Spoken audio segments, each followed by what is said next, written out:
अस्सलाम वालेकुम। आज हम बनाएंगे लॉफ केक।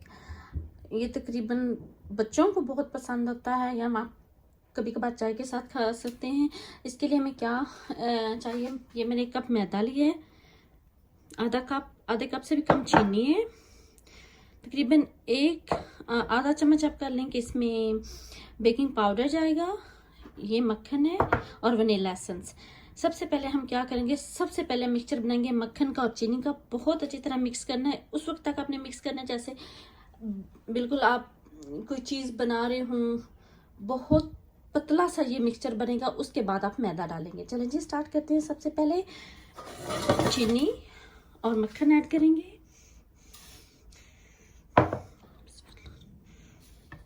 चलें सबसे पहले, और 2 अंडे हम डालेंगे, वो जब डालूंगी मैं आपको बताऊंगी। जी आपने देख लिया कि ये बहुत अच्छी तरह से मिक्सचर बन गया। अब हम मैदा डालेंगे। एक टिप आपके साथ शेयर करूंगी, आप जब भी केक बनाएं किसी भी तरह का, आप मैदे को एकदम ना डालें, थोड़ा थोड़ा करके छान के डालें। इससे ये होता है कि आपका केक बहुत फ्लफी सा और बहुत अच्छा बनता है।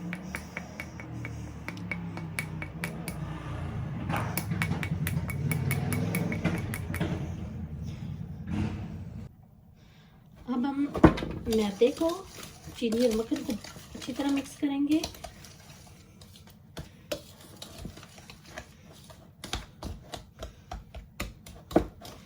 और साथ में बेकिंग पाउडर डाल देंगे, थोड़ा सा वनीला एसेंस,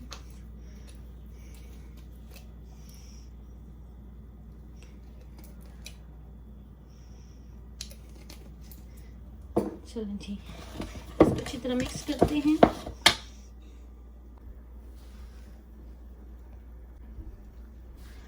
अब दोनों अंडे डाल देंगे।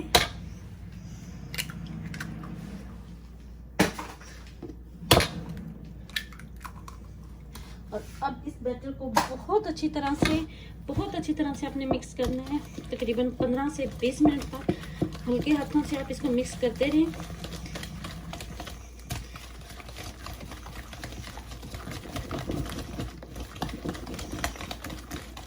अगर आपके पास बीटर है तो आप उससे भी कर सकते हैं, लेकिन मैं हाथों से ही अक्सर बनाती हूँ।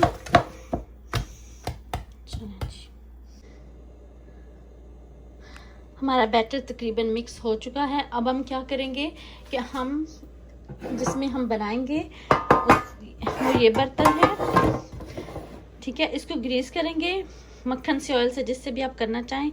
फिर इसी मिक्सचर को इसमें डालेंगे।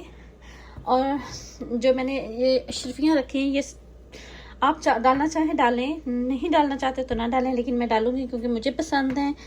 अगर आपको पसंद नहीं है तो बेशक ना डालें। और दूसरी बात ये आपको बताना भूल गई थी कि ये केक हम ओवन में बना रहे हैं। नेक्स्ट टाइम मैं आपको विदाउट ओवन बनाना सिखाऊंगी। आज हम बनाते हैं ओवन में। ये मिक्सचर अगर आप इसको और करना चाहें तो कर सकते हैं। आप जितना इसको मिक्स करेंगे आपका केक जो है वो बहुत फ्लफी सा बनेगा। चलें जी अब हम इसमें डालेंगे और बेक करने के बाद मिलते हैं।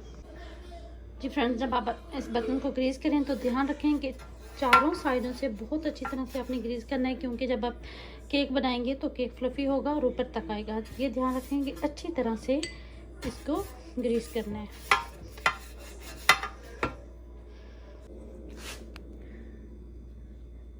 जी फ्रेंड्स, आप देख सकते हैं मैंने केक को काट लिया और ये बहुत मज़ेदार, बहुत अच्छा तैयार हुआ है।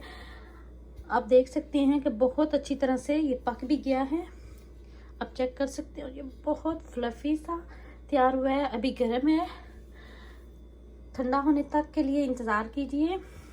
और जब केक अच्छी तरह ठंडा हो जाए तब आप इसको सर्व करें। नई वीडियो तक के लिए इजाज़त दीजिएगा। अगर आपको मेरी रेसिपी पसंद आई हो तो प्लीज़ लाइक ज़रूर कीजिएगा। मेरे चैनल को सब्सक्राइब कर दें ताकि आने वाली हर वीडियो आप तक पहुंच सके, और बेल आइकन को दबा दीजिएगा। नई वीडियो तक के लिए इजाज़त दीजिए। अल्लाह हाफिज़। अपना बहुत ज़्यादा ख्याल रखिएगा। Bye bye.